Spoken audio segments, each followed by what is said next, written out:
Язган халык алдында юк дигән сүзне ишетү бик авыр булса да дип язганнар, менә шундый бик төпле фикер. Мен андай видео күргәнем бар, кайда менә шулай шактый күп кеше җыелган һәм кыз юк дип әйтә. Менә ул Анда кызны гаепли башлар шунда ук. Әйе, нәрсәләр түгел хәтерләмим, тик мен анда хәтерлим егетнең күз карашын, йөзен Кыелып төште инде. Күз алдына китереп карайм, сиңа юк дип әйтәләр аны шарапта. Рөстәм, анысы бер хәл.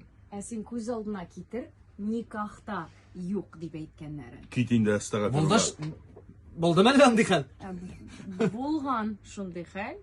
Ике якта җыелган. Хәзрәт урында. Һәм сорый кияүдән, кияү инде әйе алам дип, алдым дип әйт инде. Кыздан сорыйлар, риза булып, бардыңмы дип. Кыз бер дәшми, ике дәшми, өч дәшми дә һәм чыгып китә. Нәтиҗәдә нәрсә булып бетә? Нәрсә булсын инде? Аны егете көтеп тормыймы? Җыелган утырып башлыйлар да инде таралышалар. Тагын нишлисең инде?